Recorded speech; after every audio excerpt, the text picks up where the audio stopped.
there, a full 10 points below her boss, who has been sliding in recent months. Now, aboard Air Force Two on the flight over, Harris's spokeswoman, Simone Sanders, addressed the plunge. Listen. I'm not focused on the polls. I'll let the pundits pontificate on that. The polls are a snapshot in time. And at this time, I am looking forward to touching down in Paris, France, but before that, taking a nap. Taking a nap. This after Harris had been heavily criticized for failing to lead in her role as border czar, with an unprecedented number of illegal crossings continuing and talk of payments to families separated at the border. As former Trump advisor Kellyanne Conway says, Harris has become a liability for a struggling President Biden. She's even worse off, and every time she goes to say something or manage something, they take her off of it right away. She's embarrassing to them. She spent about as much time at the border as you spend in the drive-thru at night. And Dana, already this morning, Vice President Harris toured a vaccine lab working on pandemic preparedness. But later this week, she'll attend the Paris conference on Libya, focusing on migrants and refugees. We expect her to call for stronger Libyan borders to protect from terrorists.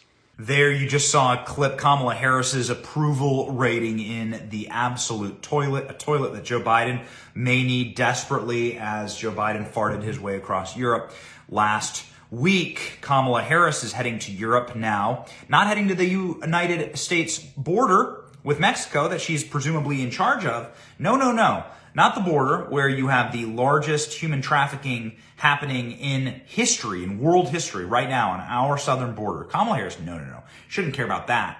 No. She's a feminist. She definitely cares about kids, just not the ones that are being trafficked on our border that she's in charge of. These people. They're such liars. And then did you hear her chirpy little flack there saying that she's got to go take a nap? She's got to go take a nap now.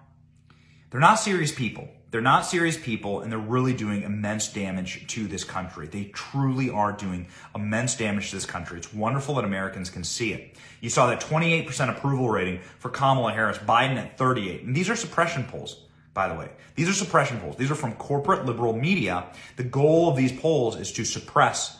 They're to suppress the actual will of the people. They're to scare people into thinking that this is the reality. They over-index for liberals, over-index for Democrats.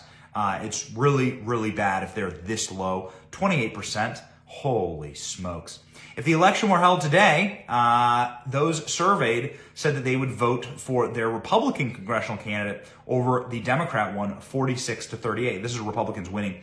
On the generic ballot, this is according to a Suffolk University poll. So Republicans winning on across the board everywhere. This is why you see Democrats and libs in complete and total panic. Everywhere that they are, everything that they are doing, they're in complete and total panic.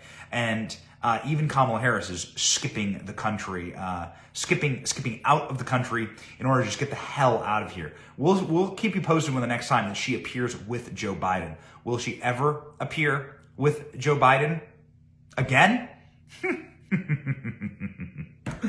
We've been telling you, this is what's happening. Pay attention, watch what happens next.